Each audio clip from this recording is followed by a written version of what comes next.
I'm Heston Blumenthal, and I run one of the best restaurants in the world. I don't do food in an ordinary way. I think food should be fun. A delicious, spectacular adventure with every bite being a delight to the senses. I want to create meals that people will remember for the rest of their lives. And tonight, I'm taking a trip to a decade of outrageous excess, the 1980s, when it was all about showing off Loads of money! and technology took over the kitchen. Potato waffle! I want to rediscover the crazy gadgets and mad food that I loved in my teenage years Get out of dragon oil! and see if I can use them to create a brand new feast for today. Bye, bye, bye. So throw away your cookbooks and please don't try this at home.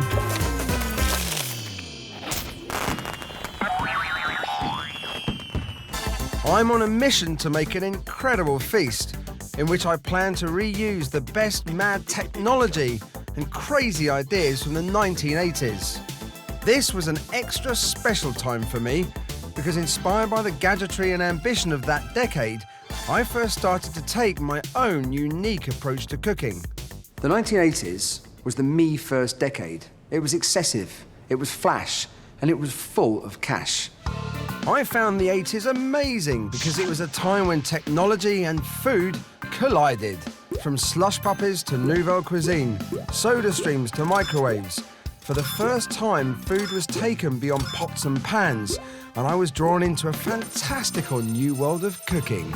Surrounded by ready meals, Pop-Tarts and Monster Munch, and inspired by the raw ambition of the 80s, I gave up the day job, took to the kitchen for the first time, and I've never looked back. I want to revisit the time when I first discovered my love for cooking and look at the trends, the food, and the technologies that, for me, made the 1980s such an amazing decade. I've invited 6 guests to get out the hairspray, put on their shoulder pads, and travel back to my youth.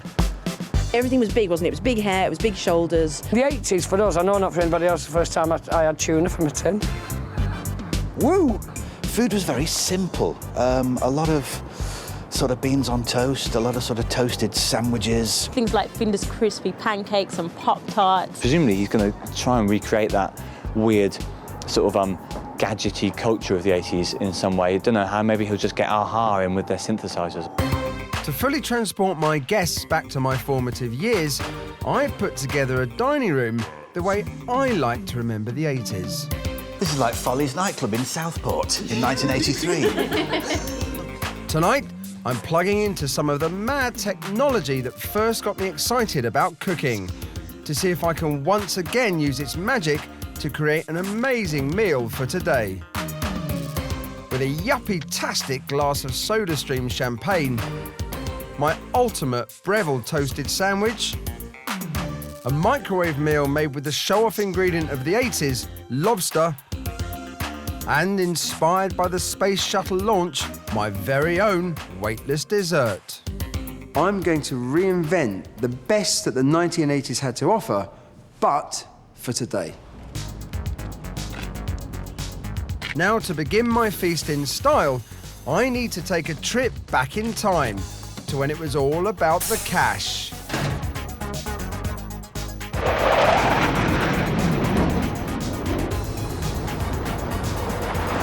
I'm on my way to the City of London, the epicentre of Britain in the 80s. This is the place where red braces ruled, where mobile phones were the size of bricks, and where money, money, money was everything. I'm on the trail of the drink that was the essence of that decade, champagne. Champagne was the drink of choice for the yuppie. Consumption went up by 70% at the start of the 80s, and as city boys traded, champagne sales boomed to 20 million bottles per year. The thing is, we're not in the 80s anymore.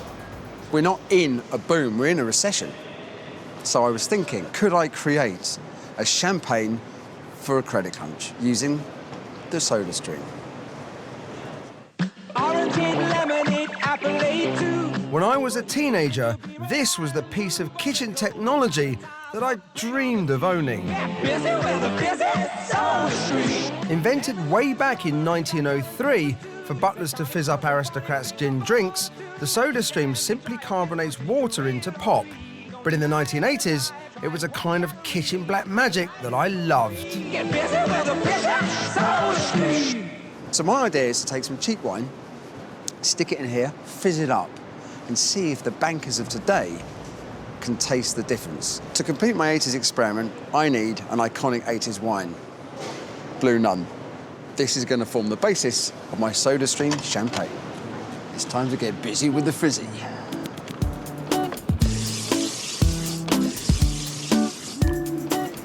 Champers, anyone?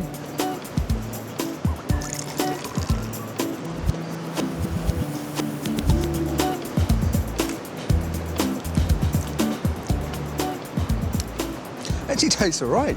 It certainly doesn't taste like I've taken Blue Nun and stuck it in a SodaStream. This is certainly more fun than those dodgy cordials you used to get to put in the SodaStreams. I wish I'd known this when I was a kid. But the question is, can Blue Nun in a SodaStream fool today's city types into believing it's champagne? So have a sip and then swap.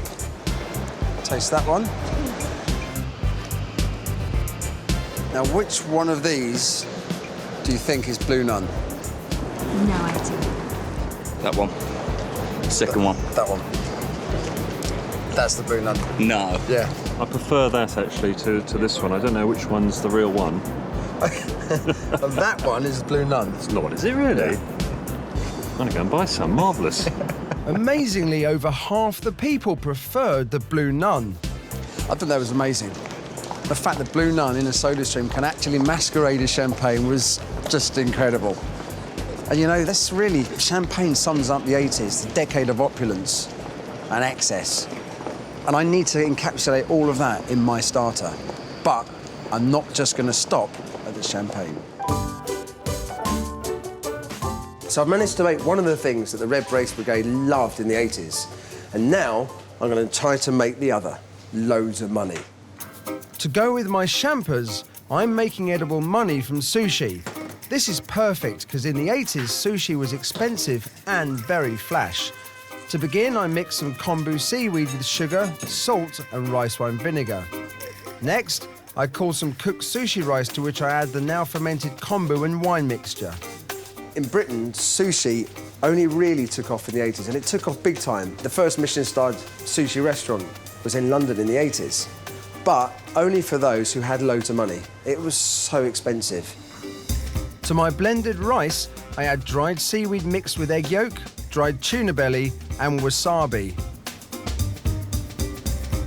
I flatten my rice and add to a sheet of nori seaweed. On top of this, I add some fromage blanc with a bit of horseradish.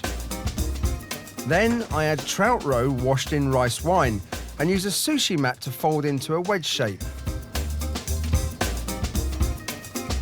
OK, so it's just about finished, but that does not yet look like a wedge of money, does it? But this here certainly does. My very own edible money. I printed my own currency onto rice paper, which I wrap around my sushi wedge. So now I'm all wedged up. Loads of money! So I've got the cash, but I still need my bubbly. This time, instead of Blue Nun, though, I'm using sake, a traditional Japanese wine that will go well with the sushi. OK, here we go. So now for the fun bit. So there is my sake bubbly. But I don't want to serve it like this. I've got something a little more 80s in mind. So here is my bubbly sake served in a mobile phone. Hello? Yeah. Seal that deal. Nice one. Cheers. Edible money stuffed with dried tuna flakes, wasabi and sushi rice. Sake champagne made in a soda stream. 80s extravagance at its best. I'm going to be watching from the kitchen to see how the diners get on with my filthy, rich food. Thank you. This is insane. Oh, no way. Ladies and gentlemen, you have something rather special in your mobile phone, our 80s bubbly. If you'd like to have a little sip through the straw, not too much. That was sort of like champagne, but not quite so edgy, if that makes any sense. Yeah. I think this is lovely, genuinely. But yeah, that's good. I could have a pint of that if need be. Eat my head. I don't feel right eating Heston. It's slightly disconcerting, actually. Greed is good. It really is. Greed is delicious. Sell, darling, sell. It is like couture food. This is a one-off thing. We are eating like, you know, it's like Princess Diana's wedding dress. Get out of dragon oil. Partly it was really delicious, partly it felt good just because it's beyond the realms of possibility normally to eat tiny little rose eggs wrapped in paper. I can't, if that's the starter, I don't know where this is going to go. So my City Boy starter has been a success. Next, I'm taking an adventure even further into my teenage memories by trying to reinvent one of my favourite dishes of the time and make my ultimate toasted sandwich. Look at that. I love it when a plan comes together.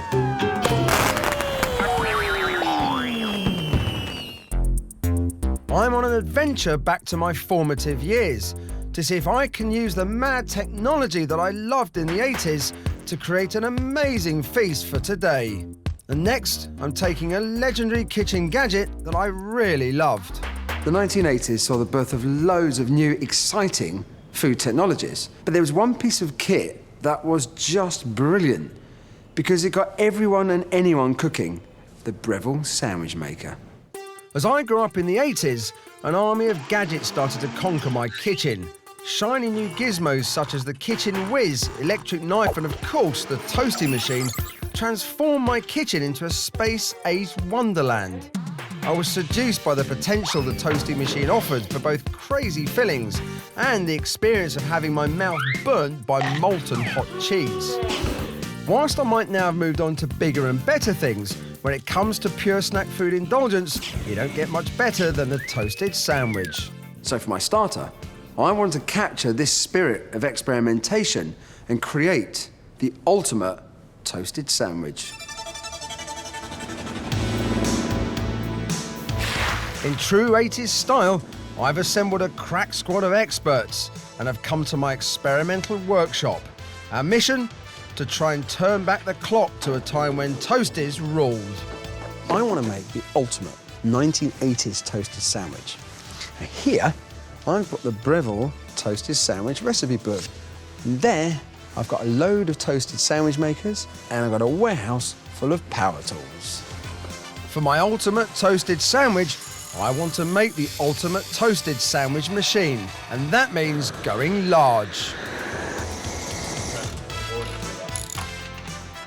So here is the ultimate toasted sandwich maker. Look at that. I love it when a plan comes together. Now, I've picked 4 recipes that have really caught my eye from this book. And they are ham and cheese, mushroom pizza, sweet and sour pork, and for the grand finale, curried banana. I've had 2 giant loaves custom made for my machine. My idea is to try and mix together a load of different 80s toasty recipes into one massive sandwich and hopefully get inspiration for the perfect filling combination. I've picked these 4 because I thought I'd go for 2 slightly more common ones and 2 that are just a bit more radical. I'm hoping to really spark off some of those classic 80s food menus. I think this is why Breville's are so popular in the 80s, because it just bunged everything in. Okay? Yep. Yep. I know this might be the most extreme toasting machine in the world, but it has brought back all those childhood toasty making memories. You had no idea how it was going to turn out, and that was part of the beauty of making a toasty.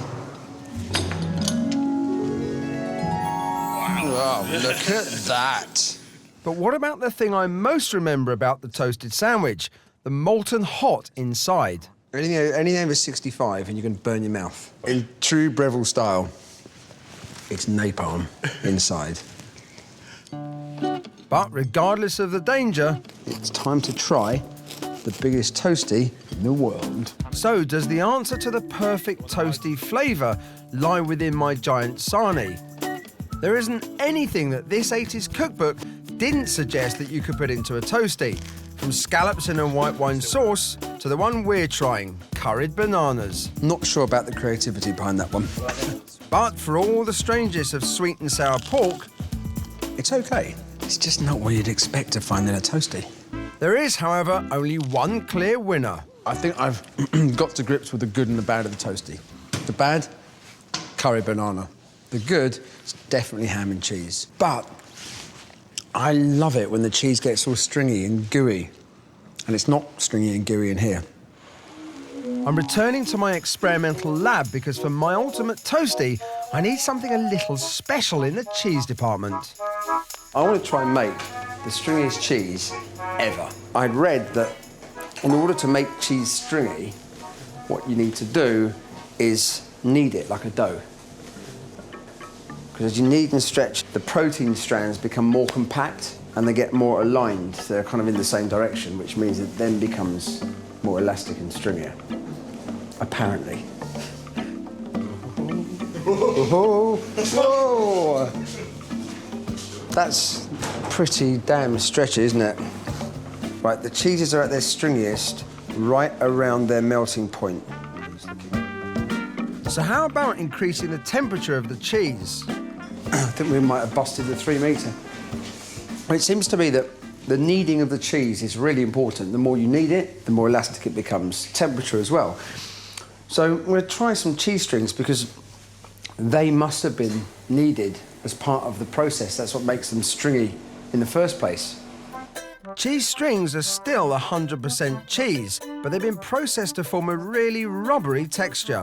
I'm heating them in a water bath to break them down even further. But the question is, just how far can a cheese string stretch? All right, I'm at the wall. Come on, can we reach the other end? Hey! Hey! So I found that the key to super stringy cheese is both how hot you make the mixture and how many times you fold it while it's warm. Now to put together my ultimate 1980s toasty. So, soften butter. I've made the decision that instead of quantity, I'm going to go for quality by not making the biggest, but the tastiest toasty ever. To make the outside of my toasty more crisp, I've cut some sheets of something called brick. It's like phyllo, but it's got a finer crunch. The biggest problem with a normal toasty is that the bread takes twice as long as the filling to cook, so it creates a molten hot interior. So what I've decided to do is toast the bread without the filling. You'll be thinking, well, how do you get the bulgy bits? Aha. Look at this. It's a piece of sponge wrapped in cling film. I put the sponge in as a filling in my toasty. This allows me to cook the bread without superheating the filling. Once done, I just remove the sponge. So here I've got a perfectly crisp casing for my toasty. And now I'm going to fill it with these ingredients. First, some tomato ketchup. I've got some sliced button mushrooms. Next, some onion and black truffle puree. Next, some pieces of streaky bacon. So for the ham, I'm using a particular type of ham from Extremadura in Spain. And they're acorn-fed pigs, very rare. The most unbelievable ham in the world. Then some braised belly of suckling pig. Now the thing that's really going to send this into 1980s turbo drive, sliced black truffles. Right, so now to make what I think is the most important part of this toasty, the cheese filling. I start by adding white wine and lemon juice to a hot pan. I may have found the stringiest cheese to be cheese strings, but they just aren't gourmet enough for my special toasty. So instead, I'm using a mix of Gruyere and Comté cheeses, but I'm putting it through the same mixing and heating process that made the cheese strings just so stretchy. That is stringy. So I'll leave that to cool, and that is going to form cheese slices to put inside the toasties. Once it's cooled, I add my super stringy cheese slice to the sandwich. Close the toastie up. I then reseal my toastie with some more brick pastry. So that is now ready to go back in the toastie machine. In true 1980s style, this toastie is going to be turbocharged. Right, now to begin my ultimate 80s snack experience. Before the toastie, I need to start with a drink, and for me there is only one, Slush Puppy.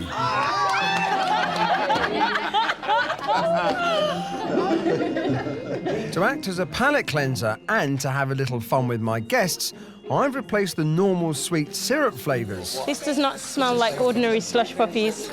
with a beetroot, gazpacho and a black truffle one. That is so nice. It's really strangely nice. The longer we go into this, it does start to feel like it's 1984. Oh, it's very convincing, yeah. Then it's time to reveal my 3 Michelin-starred toasted sandwich. It's the perfect toaster of a giant. It's just 2 triangles of toast. The inside's got to work. It has got to work. It's got to be the complete contrast of what this looks like. The wow factor has to come from the surprise compared to the appearance. Oh. It's so gorgeous. I bet they didn't taste like this back in the day. Well, 3 types of ham. Who knew there were 3 types of ham? Jamilia's got the first. She's got string. I want to be able to stand up. Look at this.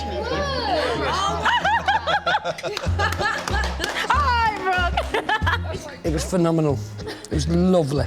But it was such a fun meal to eat as well, especially, you know, having the cheese and stretching it, and, you know, it was just, I really feel like a kid again. In the 80s, this was sort of all I ever ate, was toasties. First half of the 80s, we didn't have a Breville, so we had to improvise by pushing 2 irons together.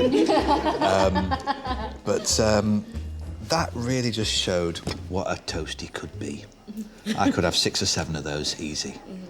So my starters worked, but next I'm going even madder by trying to combine the flashiest ingredient of the 80s with one of its coolest gadgets, and trying to cook a lobster in a coffee percolator. I have never done this before.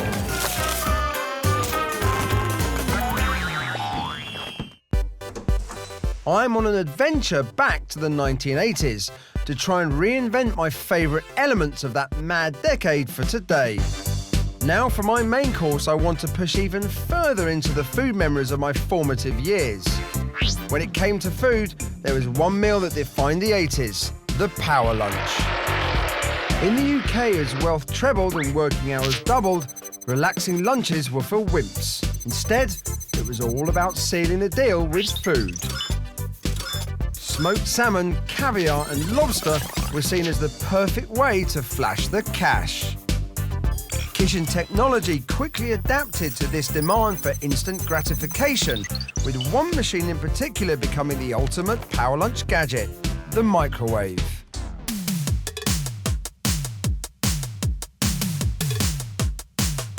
The 80s was all about life in the fast lane. Everything was, I want it now, now, now. And that led to the growth, massively popular growth, of the microwave. It was discovered by chance by an American engineer in the 40s who was standing in front of a radar when the chocolate bar in his pocket melted and led him to invent the microwave oven. This piece of kit became so massively popular in the 80s. People thought you could and should cook everything in a microwave. And by that, I really do mean everything. And this recipe really caught my eye. It's from a 1980s microwave cookbook. This is a classic French lobster thermidor cooked in a microwave. Why on earth would you cook lobster in a microwave? Well, there's only one way to find out. In the 1980s, lobster was the ultimate in food bling. It graced the wedding banquet of Princess Diana, and as a nation, we spent over £200 million on shellfish alone. So it was only logical that for the flashiest of ingredients, you'd be able to cook it in the flashiest of gadgets. I do find this very strange. This whole process is still going to take a good 15 minutes in the microwave because you've got to put it in, take it out, put it in, take it out. Making a lobster thermidor from scratch probably takes, say, half an hour max. Oh, bleeps off. Here I go. OK, next stage. This recipe is the microwave version of the hokey cokey. Back in the microwave. It requires the dish to be put in and out of the microwave no less than 8 times. Out it comes again. I could have floated my company in this time. In the 80s, top-of-the-range microwaves cost over £800, and they were hailed as the start of kitchenless cookery, with the owner's profile being of a well-educated and sophisticated woman who thrives on activity. The question is, after all the activity of this recipe, what's it done to the lobster? It tastes OK, but the lobster is just obliterated. Trying to cook something as refined and as expensive as lobster in a microwave is utterly pointless. But it does sum up the 80s. The 80s was all about style over substance. Now, that's great for them. But if I want to capture the essence of the 80s in my main course, I've got to look for inspiration elsewhere. I still want to cook my lobster in an 80s style, but with such a delicate ingredient, blasting it in a microwave simply isn't going to work. So, instead, my idea is to turn for help to another must-have kitchen gadget of that decade. Could I cook lobster, one of these, a coffee percolator? Trust me on this one. To make myself, not a cappuccino, but a lobster chino. I start by putting a lobster bisque into the bit where you'd normally put the water. In here, where you traditionally put the coffee, I'm going to put some herbs. I've chosen herbs here that are really delicate. I've also got some raw lobster that I'm putting into the coffee bowl. As the bisque drips through the herb infusion onto the lobster, it will gently cook it, thus leaving me with a delicately herb-flavoured lobster bisque with pieces of lobster in it. I have never done this before. This is a world first. This proper 80s bling show-off. I'm using a percolator and a lobster. But is my strange idea going to work? Right, that looks about done to me. But it's not a lobster chino. For that, I need to use one of these.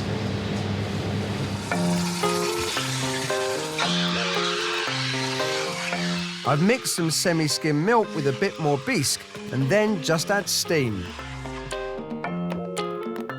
So, some lobster pieces. There's my lobster chino froth for the top. So here is my first taste of lobster chino.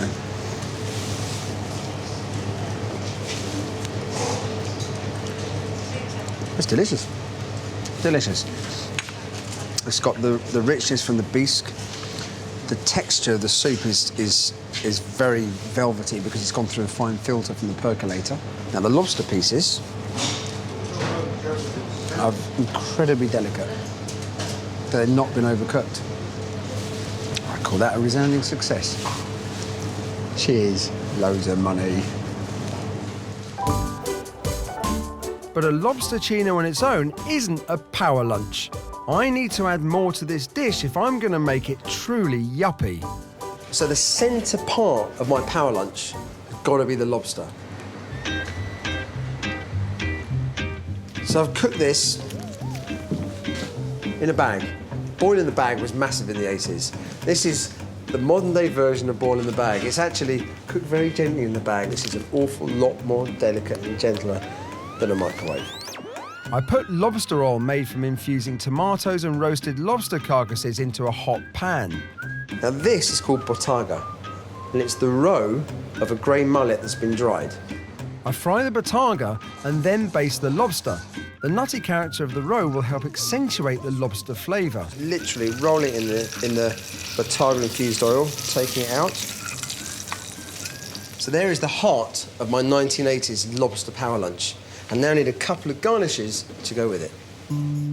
I wasn't old enough in the 80s to do flash power lunches, so I want to combine my Yuppie lobster with special versions of my favourite 80s teenage treats. Firstly, baked beans. To start, I've added to a pan a tomato sauce that I made by pressure cooking cherry tomatoes, to which I add borlotti beans and Spanish long beans. Then I add more of my lobster oil. So final ingredient, this is the claw of the lobster. I'm going to add this last minute because I don't want the heat from the beans and the sauce to overcook the lobster. For my second special 80s garnish, it's got to be a potato waffle. But for my version of this classic, I'm using whole potato. I simply push out the grid shapes and use my method of triple cooking the waffle to give it an extra special crunch. Just about perfect. Here, I've got my microwave ready meal casing. There is my 1980s lobster power lunch. To begin my power lunch experience, it's my special lobster chino percolator. The recipe is still the same as the successful dish I made by the seaside, but for one final touch, I've made the bisque actually look like black coffee by mixing it with a dark lobster stock. There's a quite thick smell of lobster in the air now, which I didn't think I'd ever say that while looking at a coffee percolator. This is a bit bizarre. And in each diner's cup, I've also hidden a disc of gelled milk, so that when the lobster coffee is stirred in, it magically turns white. Oh, it smells gorgeous. Why have I messed it? Then, to top it off, it's my special lobster squirty cream and a Rubik's Cube peppermill of ground coffee and vanilla. That's genuine genius insanity. That's proper Heston. That's what I wanted. That's amazing. Oh, it's beautiful.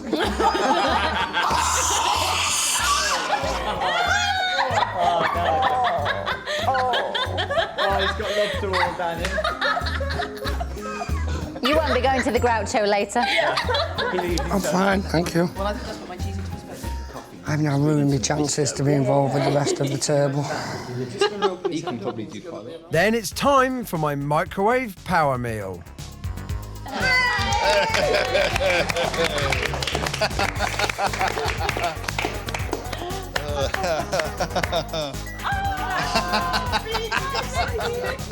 Is that actually cooking or is it for show? Yeah, what do we think? It actually works. Oh, potato waffle! Oh, fantastic. That was exactly the nostalgic response I was hoping for. It was brilliant. Lobster beans. That's divine. Oh, This is the lobsteringest day of my life, I think. absolutely delicious. Absolutely unbelievable. It has got to that point now where kind of like, I think there's only so much surrealness and oddness that you can take before you start properly reeling. I'm just trying to hold it together as best I can before the dessert comes and it turns out to be sort of a cake with Rick Astley in it. Or... it's having fun with the idea of the 80s. But you've got to take yourself serious at some point, and this does. So it's a giggle with good food. Beautiful. So I've managed to make a microwave meal worthy of the 1980s show-off culture. But next, I'm stepping out of this world. As in tribute to the space shuttle adventures of the 1980s, I attempt to make my own weightless dessert. I don't think it's the easiest way to eat a Viennetta.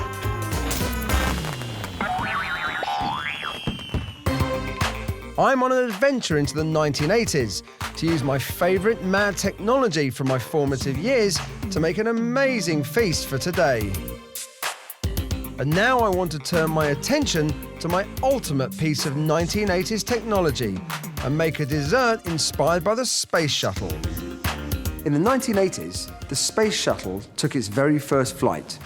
Everyone got so excited about this, and people were saying that within 20 years, we'll be living on the moon. Because of this, NASA pumped millions and millions of dollars into developing food that we could eat in zero gravity. The quest for food that can be eaten in space has always fascinated me. Seeing grainy pictures of the Mercury astronauts in the 60s enduring tubes of paste food showed me just how tricky this challenge was. Then, in my childhood, the Apollo program saw the invention of the Space Bowl, which finally allowed the dining to improve to the standard of rehydrated prawn cocktails. By the time the space shuttle was launched in the 1980s, I was fully hooked on the great challenges that NASA faced making food that was both tasty and could be eaten in a weightless environment. So, I'm thinking, is there any way that for my 1980s feast, I could give my guests a totally weightless dining experience?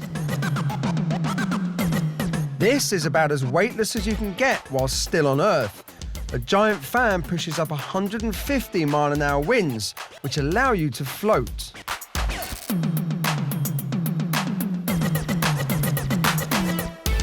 I'm coming here with sky-high ambitions. I've got a load of classic 80s desserts, and I'm hoping to somehow make both myself and the desserts weightless. This is one small step for chefs and one giant leap for 80s puddings. Right, so I've managed to get off the ground, but what about my desserts? Which 80s classic is best for zero-G eating? Now, it's time for a bit of a knoppy pie. OK, so it's not quite NASA, but it's all about trial and error. I think this might be a little bit more complicated than I first thought. What about my favourite of 80s puds? Will I have more success with a Viennetta?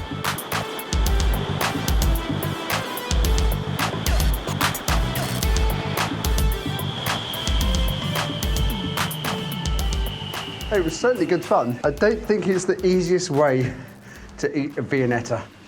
Maybe. My idea of making my guests weightless was a little bit ambitious. But I'm now thinking, if I can get the shape of the food right and make it light enough, instead of making my guests weightless, I could possibly make my whole dessert weightless. To do this, I'm actually going to turn to some space-age technology. I've come to Reading University, where they do a process called freeze-drying. Freeze-drying was a key advance for space food. It meant that it was possible to remove all of the liquid from the food, but still keep its taste and shape. Now I'm thinking, if I could freeze-dry my 1980s desserts and remove all the moisture, could I make them light enough to float? Freeze-drying is now used in all manner of foods and is the key to instant coffee, pot noodle and gravy granules. The process works by lowering the air pressure to a point that water can then be removed from a food as a gas rather than a solid.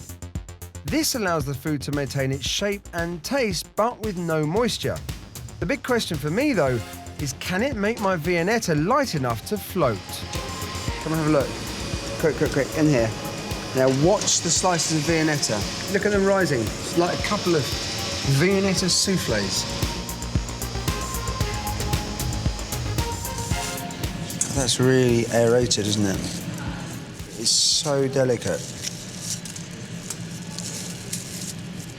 Tastes completely like Viennetta. It's not cold, but it does taste like Viennetta. OK, are you ready for this? Here is my first attempt at a truly weightless Viennetta. It's so delicate. For a start, the air is just breaking the foam.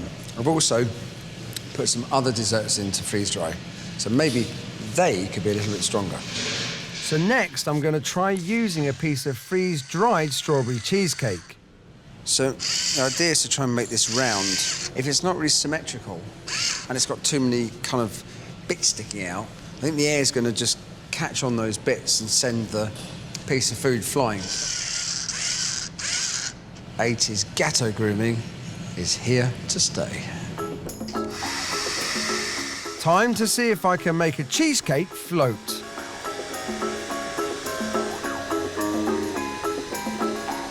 Floats. That's fantastic. I think I've landed on my own floating food moon. So I've managed to make my freeze-dried food float, but I need to add a lot more to it if I'm going to have a full weightless dessert. When you think about foods that are lighter than air, people refer to meringues. So this element of my dessert is based on a classic British meringue dish, Eton mess. I'm using bananas rather than strawberries and sautéing them in caramelised sugar, rum and lemon juice.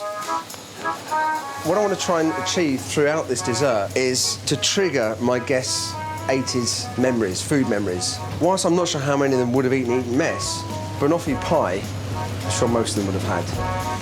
I then take the bananas from the pan and puree them. Whilst that cools, I whip some cream and add some lime juice. OK, now, I'm going to add some of the banana puree.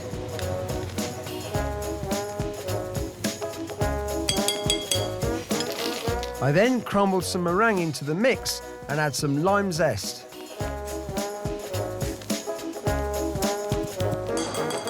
To house my kind of lighter than air meringue dessert in, I've got some of these. They're half moons. And my moons are made from white chocolate. I fill the moons with the Eton mess, along with some sliced bananas and some praline. If I was a slightly deluded, delirious child, this is what I think the moon would taste like. But it's not a weightless dessert just yet. So here, I've got a magnetic base with a puck-like disc, which is also a magnet, so it's being repelled, which means it looks like it's floating. So I am going to make my moon float in space.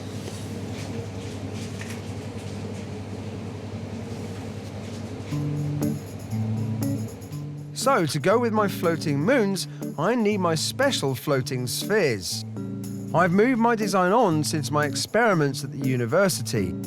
To increase the aerodynamics of my sphere, I'm using very thin chocolate shells, inside of which I'm putting a space-age version of raspberry cheesecake. So instead of using fresh raspberries, I'm using freeze-dried ones. Freeze-dried fruit like this is exactly what astronauts would take up to space. To give the cheesecake its cheesiness, it's freeze-dried mascarpone that's been ground to a powder. And for an extra layer of space magic, here's something that reminded me of space in the 1980s, and that's space dust. Remember the popping candy? And this is going to bring extra element of surprise.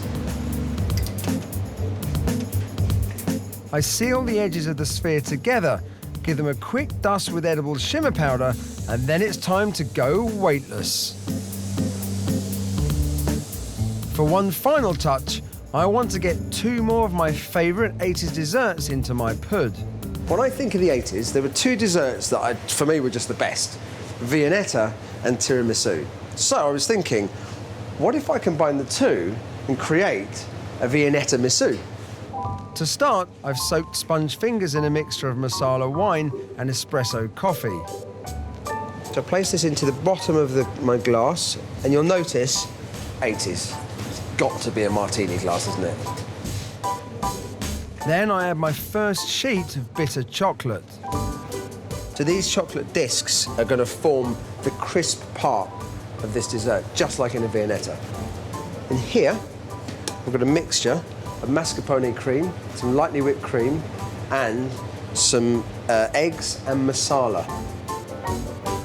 I build up my layers of masala, cream and discs of chocolate.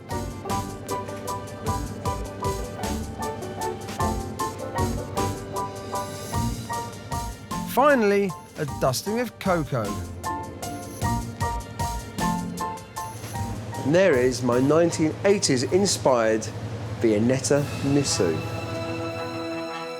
Back in the dining room, my guests have taken a quick break whilst we set up the table. Then it's time for them to return to their very own weightless pudding experience. Oh my God! Oh, it's hovering!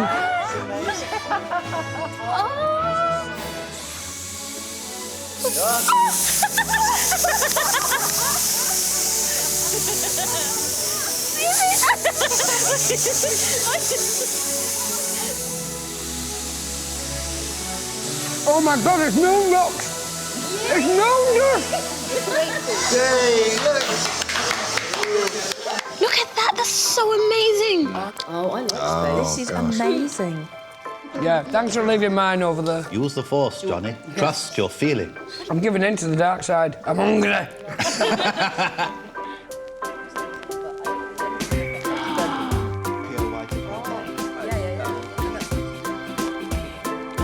Absolutely gorgeous. I imagine this is exactly what it's like on the moon, yeah. Hence Neil Armstrong saying this is one small step for man, now I'm going to eat a lovely Viennetta. This is why America spends billions on its space programme, because everyone's just basically going up there and eating loads of tiramisu. You know, when you come expecting a unique experience, and then it just surpasses it for all the right reasons. I had absolutely no fun in the 80s, and I've now basically managed to crunch an entire decade that at the time was miserable and hateful into an hour-long dinner, and I've really enjoyed it. I officially love the 80s.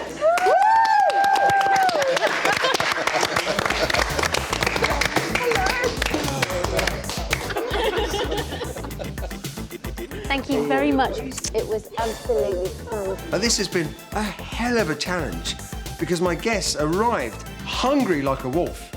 And then myself and my team worked till we're muscle-bound. But in the end, they loved it, and it's been gold!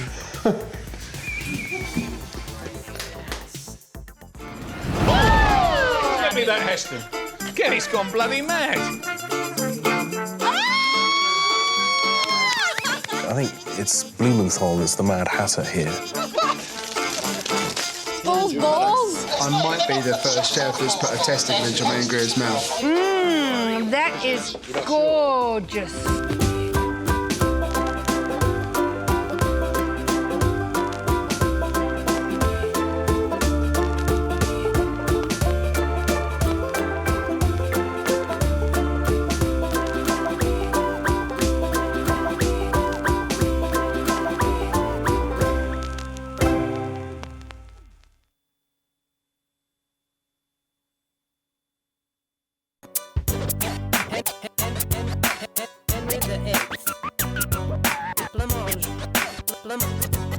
Blancmange.